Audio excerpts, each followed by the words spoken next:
आपका प्रोडक्शन कम होता होगा। हाँ, प्रोडक्शन हमारा कम होता है। जैसे हल्दी पीसने के लिए हमने 10 गट्टियाँ लगा रखी है, तो एक गट्टी से 3-4 किलो 1 घंटे में मसाला पीसता है। तो ऐसे करके मतलब 10 घंटे अगर चल रही है तो 40। तो आपकी जितनी भी 6 आउटलेट सब प्रॉफिट में है? हाँ, प्रॉफिट में है और बहुत अच्छा रिस्पॉन्स है। और सबसे बड़ी ये बात है कि जो भी कस्टमर है वो हमारे 100% रिपीटेड है। जो भी अगर कस्टमर एक बार मसाला लेके जाता है तो उनको खुद को रियलाइज होता है कि हाँ, जो मैंने चीज़ खरीदी है सच में मतलब तो जेन्युइन है, अच्छी है। ज़्यादा सेल कहाँ पे, ऑनलाइन में ऑफलाइन में? बराबर रहती है। जैसे हमारे जोधपुर का आउटलेट है या हैदराबाद का आउटलेट है, जितनी सेल हमारे ऑफलाइन होती है, कस्टमर आके लेके जाते हैं, उतने ऑनलाइन ऑर्डर भी आ जाते हैं। क्योंकि कई लोग ऐसे हैं जो बाहर निकलना पसंद नहीं करते, उनको घर में चाहिए तो वो ऑनलाइन ऑर्डर करके ऐसे मंगवाते हैं। फिर से क्वेश्चन रिपीट कर दे रहा हूँ मैं। इस देश में बहुत सारे बड़े बड़े ब्रांड्स हैं, आपका मसाला कोई क्यों खरीदे? सबसे पहले तो हमारा मसाला बनाने का प्रोसेस एकदम अलग है। जैसे बाकी कंपनियां जैसे मसाला तैयार करती हैं, हम वैसे नहीं तैयार करते। हम एक ट्रेडिशनल तरीके से तैयार करते हैं, जैसे दादी नानी हमारे मसाले कूट के घर में कैसे तैयार करती है उस तरह से। मिर्ची को हम सिर्फ कूटते हैं।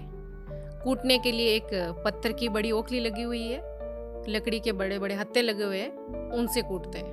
और हल्दी और धनिया को लो आरपीएम पे हम पीसते हैं, जिसमें पत्थर के जो पीसने वाले पार्ट होते हैं ना, वो भी पत्थर के लगे हुए, नेचुरल स्टोन।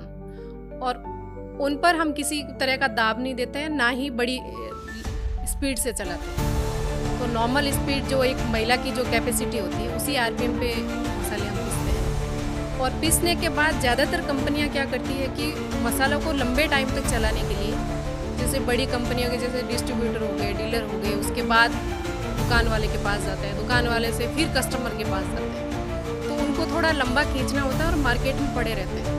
तो 1-2 साल के लिए ख़राब ना हो, इसीलिए उसमें केमिकल्स वगैरह डालते हैं, जैसे ईटीओ वगैरह हो गया, तो वो शरीर के लिए बहुत नुकसानदायक है। ये चीज़ें केमिकल्स जो मसालों को फ्रेश रखने के लिए, लंबे टाइम तक चलाने के लिए गवर्नमेंट कुछ हद तक छूट देती है, लेकिन कई कंपनियां हैं कि वो हद पार कर लेती है।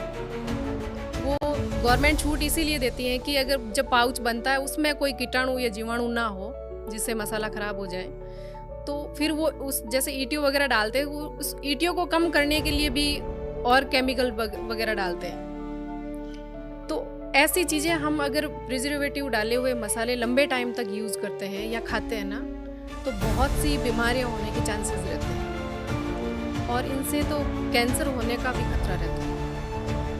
तो हम क्या है कि मसालों को पैक करते टाइम कुछ केमिकल्स वगैरह नहीं डालते हैं। इसकी जो सेल्फ लाइफ खुद की है वही है, क्योंकि हम जब मसाला पीसते हैं, तैयार करते हैं, तो हम डायरेक्ट कस्टमर को देते हैं, और उसी के अकॉर्डिंग ही, जैसे हमें लगता है कि हमारे 15 दिन में इतना मसाला निकला है, तो हम उसके अकॉर्डिंग ही पीस कर रखते हैं। ऐसा नहीं है कि हमने साल भर का या 6 महीने का स्टॉक करके रख लिया, वैसा नहीं है।